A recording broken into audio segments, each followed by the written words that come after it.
Acts chapter 25. Festus then, having arrived in the province, 3 days later went up to Jerusalem from Caesarea.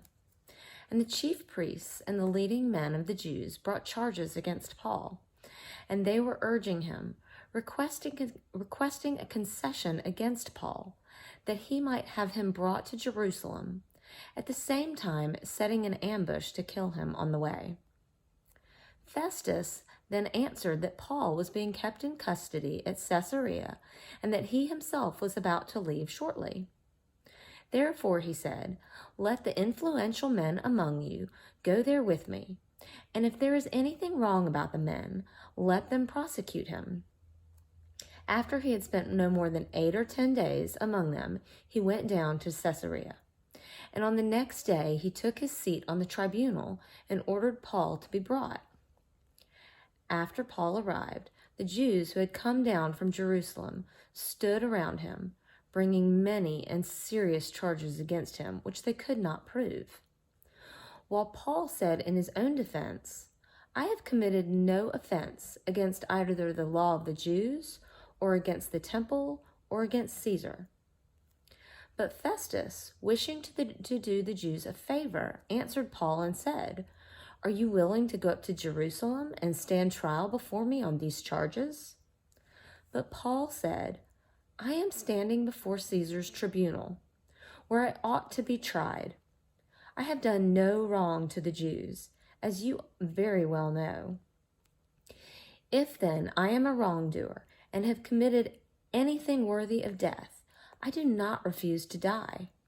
But if none of those things is true, of which these men accuse me, no one can hand me over to them. I appeal to Caesar. Then, when Festus had conferred with his council, he answered, you have appealed to Caesar. To Caesar you shall go. Now, when several days had elapsed, King Agrippa and Bernice arrived at Caesarea and paid their respects to Festus. While they were spending many days there, Festus laid Paul's case before the king, saying, there is a man who was left as a prisoner by Felix, and when I was at Jerusalem, the chief priests and the elders of the Jews brought charges against him, asking for a sentence of condemnation against him.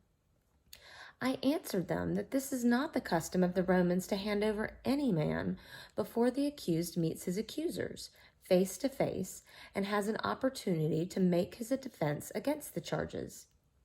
So after they had assembled here, I did not delay, but on the next day took my seat on the tribunal and ordered the man to be brought before me.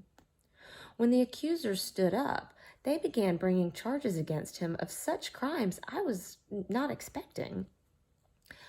But they simply had some points of disagreement with him about their own religion and about a dead man, Jesus, whom Paul asserts to be alive.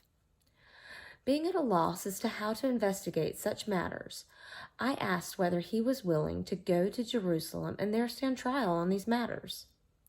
But when Paul appealed to be held in custody for the emperor's decision, I ordered him to be kept in custody until I send him to Caesar.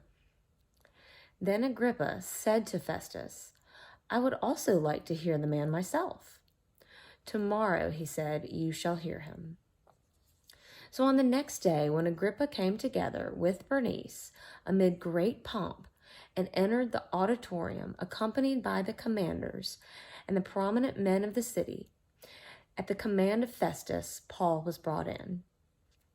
Festus said, King Agrippa, and all you gentlemen here present with us, you see this man about whom all the people of the Jews appeal to me, both at Jerusalem and here, loudly declaring that he ought not to live any longer. But I found that he had committed nothing worthy of deceit, and since he himself appealed to the emperor, I decided to send him. Yet I have nothing definite to write about him to my lord. Therefore I have brought him before you all, and especially before you, King Agrippa, so that after the investigation has taken place, I may have something to write. For it seems absurd to me, in sending a prisoner, not to indicate the charges also against him. God bless the reading and hearing of his word. Amen.